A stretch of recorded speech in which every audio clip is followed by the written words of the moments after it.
Ne jemi optimist se do të kemi një zgjidhje dhe të ecim para, por megjithatë vetë takimet të japin një lloj optimizmi, por megjithatë duhet kujtojmë që edhe pas 28 dhjetorit ne kishim takime, por nuk kishim konkretizim të bashkëpunimit, sepse kishim një lloj pozicioni të qartë të partive politike opozitare për ta dërguar vendin në zgjedhje.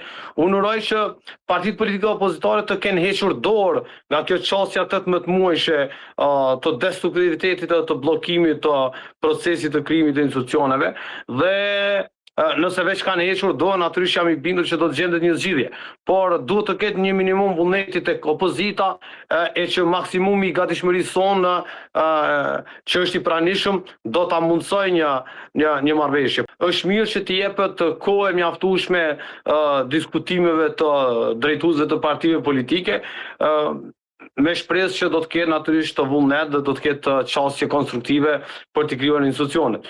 Megjithatë, siç e thash, është afati tjetër prej 60 ditësh për zgjedhjen e presidentit të Republikës me bazën e interpretimit të gjykatës kushtetuese, po sido që të jetë këto ditë në dispozicion deri tek seanca konstitutive, është mirë që të shfrytëzohet maksimalisht për të pasur konsiderim të gjitha institucioneve. Lëvizja vendosje bashkë me partnerët me të cilët ka qenë në koalicion edhe herën e kaluar me deputetët e komunitetit ose komuniteteve pakicë jo serbe, ne kemi votat e mjaftueshme për ta konsultuar kuvendin dhe për ta zgjedhur qeverinë. Nga këto takime do të përcaktohen modalitetet eventuale të bashkëpunimit, por kjo varet edhe nga gatishmëria e palëve tjera, sepse por edhe nga gatishmëria eventuale e mazhoroncës së fituesit të zgjedhjeve për ta zgjeruar mazhoroncën. Por mbi të gjitha, këto janë dy çështje, domethënë nuk është një proces I njëjtë. Ka koinciduar në të njëjtën kohë, edhe mund të ndërlidhet nëse ka vullnet, por nuk duhet të shihet si proces I njëjtë çështja e presidentit me qeverinë.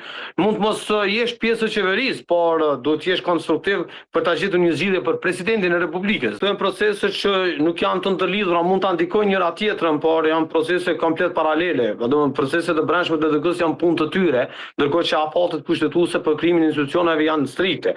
Ne kemi 30 ditë deri në ditën e konstituimit, pas kemi edhe 60 ditë.